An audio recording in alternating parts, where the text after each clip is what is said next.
Hello నమస్తే అస్సలం వాలేకుమ్. నేను మీ Razia. Welcome back to our channel Indian mom in Oman Telugu వ్లాగ్స్కి స్వాగతం. ఈరోజు నేను ఒమాన్లో నా చేతులతో నేనే స్వయంగా సగ్గుబియ్యం వడియాలు పెట్టుకున్నానండి. అది ఎలా పెట్టుకున్నానో ఆ ప్రాసెస్ మొత్తం చూపిస్తాను.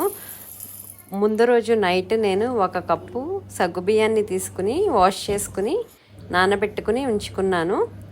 మార్నింగ్కి ఇలా నానిపోయిన వాటిలో నేను 1 కప్పుకి 4 కప్పుల వాటర్ తీసుకున్నాను.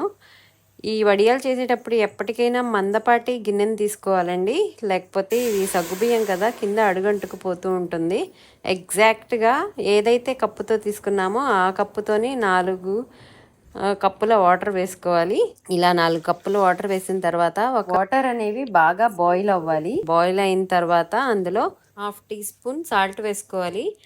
ఎప్పుడైనా సరే వడియాల్లో సాల్ట్ అనేది కొంచెం తక్కువగానే వేసుకోవాలండి, ఎందుకంటే అవి ఆరిన తర్వాత మనకి సాల్టీగా అనిపిస్తే బాగోవు. సమ్మర్ వచ్చిందంటే చాలు అందరికీ వడియాలు రకరకాల వడియాలు పచ్చళ్ళు గుర్తుకొచ్చేస్తాయి. అందరు అప్పుడే పట్టుకుంటారు. మా చిన్నప్పుడైతే మా మమ్మీ మా నానమ్మ పొద్దున్నే స్టార్ట్ చేసేవాళ్ళు. అందులోనూ మా ఇంట్లో మినప వడియాలు బాగా పెట్టుకునేవాళ్ళు, అందరు ఇష్టంగా తినేవాళ్ళు మినప వడియాలు అంటే ముందు రోజు రాత్రి నుంచే పని ఉంటుంది కదా. బూడిద గుమ్మడికాయని తెచ్చుకొని అది పగలకొట్టి అది మొత్తం తురిమిన తర్వాత అందులో వాటర్ మొత్తాన్ని స్ట్రెయిన్ చేయడానికి మూట కట్టేసి ఆ మూట పైన రుబ్బు రోలు పెట్టేవాళ్ళు. పొద్దున్న కల్లా చక్కగా వాటర్ మొత్తం స్ట్రెయిన్ అయిపోయి ఉండేవి. ఆ వాటర్ని వాళ్ళు పరగడుపున తాగేవాళ్ళు. నాకు కూడా ఇస్తే నాకు అప్పుడు ఆ వాటర్ ఎక్కడెక్కేవి. ఇప్పుడు డైటీషియన్స్ చెప్తే మరీ తాగాల్సి వస్తుంది ఇప్పుడు మన హెల్త్ కోసం. సగ్గు బియ్యం కొద్దిగా మరిగిన తర్వాత అందులో చిల్లీ ఫ్లేక్స్ వేసాను. చిల్లీ ఫ్లేక్స్ అనేవి 1 టేబుల్ స్పూన్ తీసుకున్నాను. తర్వాత ఇందులో జీలకర్ర కూడా తీసుకున్నాను. జీలకర్ర కూడా 1 టేబుల్ స్పూన్ వేసాను. వేసిన తర్వాత ఇది బాగా మరిగి చిక్కగా అవ్వాలండి. చిక్కగా అంటే ముద్దలాగా కాదు, నేను వీడియోలో చూపిస్తాను. ఆ క్వాంటిటీ ఉంటే సరిపోతుంది. మా ఫ్రెండ్ ఇండియా నుంచి వచ్చేటప్పుడు కొన్ని రకాల వడియాల్ని తీసుకొచ్చి మాకు ఇచ్చారు. వాళ్ళు తీసుకొచ్చే కొంచెం ఇంకా వాటిలోనే మాకు ఇచ్చారు. అవేమో పిల్లలకి హస్బెండ్కి నచ్చినవి. ఇంకా నచ్చినవి ఎందుకు కాదు అనాలి అని చెప్పి మా మమ్మీని అడిగి ప్రాసెస్ మొత్తం తెలుసుకున్నాను. ఇంకా కంటిన్యూ చేశాను. ఏముందండి, పిల్లల కోసం హస్బెండ్ కోసం వాళ్ళు అడిగింది చేసి పెట్టడంలోనే ఉంది సాటిస్ఫాక్షన్ మొత్తం. హెల్త్ బాగున్నప్పుడు చేసుకోవడం, లేకపోతే ఇంకా అలానే టాబ్లెట్స్ మింగుతూ ఉండడమే.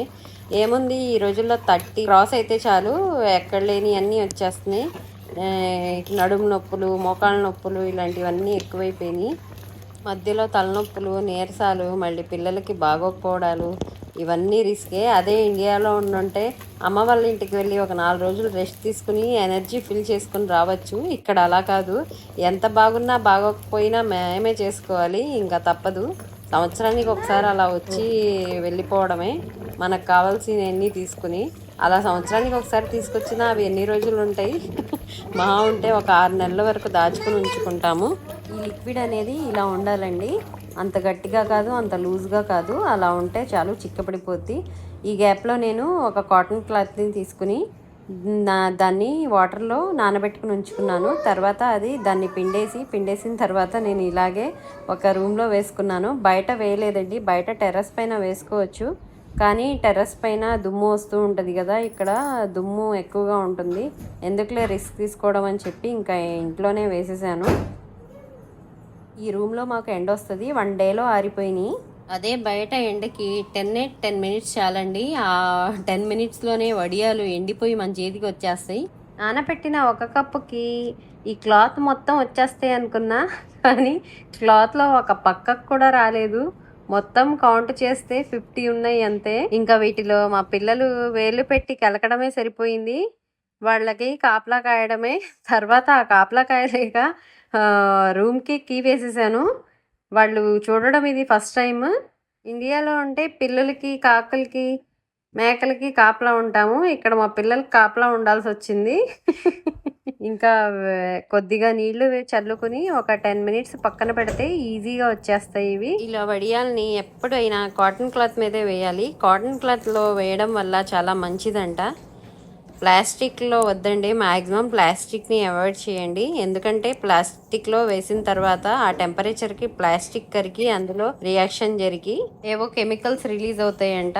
సో ఎవరు ప్లాస్టిక్ని యూజ్ చేయొద్దు. ప్లాస్టిక్ కవర్స్ని ఇలా మీ ఇంట్లో కాటన్ క్లాత్స్ ఏవైనా ఉన్నా తీసుకోండి. మా ఇంట్లో అయితే చీరల మీద వేసేవాళ్ళు. మా నానమ్మ కాటన్ శారీస్ కట్టుకునేవాళ్ళు కదా, ఆ శారీస్ మీద వేసుకునే వాళ్ళం మేము. ఒక 2-3 శారీస్ అయితే శారీస్ని కట్ చేసి అలా ఒక్కొక్కళ్ళం ఒక్కొక్క శారీ తీసుకుని అలా ఈవినింగ్ అయ్యేసరికి ఇలా వాటర్తో నానబెట్టుకున్న తర్వాత ఇలా తీస్తూ కబుర్లు చెప్పుకుంటూ కూర్చునే వాళ్ళం. ఏదేమైనా ఆ రోజులే చాలా బాగున్నాయండి. అవన్నీ మెమరీస్ గుర్తు చేసుకుంటే చాలా హాయిగా అనిపిస్తుంది. మా చిన్నప్పుడు మా ఇల్లు ఎలా ఉండేదంటే, మేము మా నానమ్మ మా బాబాయ్ వాళ్ళు ఉండేవాళ్ళు. వాళ్ళతో పాటు మా పక్కన చిన్న నానమ్మ వాళ్ళు ఇంకా రెంట్కున్న వాళ్ళు అందరు ఉండేవాళ్ళు. అలా ఒకళ్ళ తర్వాత ఒకళ్ళు అలా వడియాలు వేసేటప్పుడు హెల్ప్ చేసుకుంటూ ఉండేవాళ్ళు. ఒకళ్ళు వేసిన ఒక 2 రోజుల తర్వాత ఇంకొకళ్ళు అలా పోటాపోటీగా వేసుకునేవాళ్ళు. చాలా బాగుండేవి ఆ మెమరీస్ అన్నీ. ఏదేమైనా చిన్నప్పటి లైఫ్ సూపర్ అండి అసలు. మా ముగ్గురు అక్క చెల్లెల్లో మా చిన్నక్క బాగా వర్క్ చేసేది, మా పెద్దక్క నేను కొంచెం తక్కువగానే చేసేవాళ్ళం. ప్రతి ఇంట్లో ఒక ఆల్రౌండర్ ఉంటారు కదా, అలాంటి ఆల్రౌండర్ మా అక్క. మెహందీ పెట్టడం కానీ, ఆర్ట్ వర్క్ కానీ ఏదైనా కూడా తనకి అన్నిట్లో ఇంట్రెస్ట్ ఉండేది. నేను మా అక్క అంత చేసేవాళ్ళం కాదు. మా చిన్నప్పటి నుంచి మా ఇంట్లో పనమ్మాయి ఉండేది. తను వచ్చి బట్టలు ఉతికేసి అంట్లు కడిగేసి వెళ్ళిపోయేది. 2 పూట్ల కడగడానికి వచ్చేది అంట్లు. ఇంకా ఉన్న వాటిలో చిన్న చిన్న పనులు మేమే చేసుకునే వాళ్ళం. అలాంటి వాటిలో మా మమ్మీ ఒక్కొక్కళ్ళకి ఒక్కొక్క పని కేటాయించేవాళ్ళు. అందులో ఒకళ్ళు బియ్యం కడిగి పిండి కలపడం, ఇంకొకళ్ళు ఇల్లు ఉడుచుకురావడం, ఇంకొకటి బట్టలు మడత పెట్టడం. ఇలా ముగ్గురికి 3 పనులు కేటాయించేవాళ్ళు. ఆ రోజుల్లో అవే పెద్ద టాస్క్గా ఉండేది కాలేజ్కి వెళ్ళొచ్చి చేయడానికి. అప్పుడు ఒక్కొక్కసారి ఇంట్రెస్ట్ లేకపోతే చేయకపోయినా ఏం పర్వాలేదు. ఇప్పుడన్నీ పెద్ద టాస్క్లు వద్దన్నా కూడా తప్పవు, ప్రతిరోజు చేసుకోవాల్సిందే. ఎంత చదువుకున్నా కూడా ఆడవాళ్ళకి కొన్ని తప్పవండి.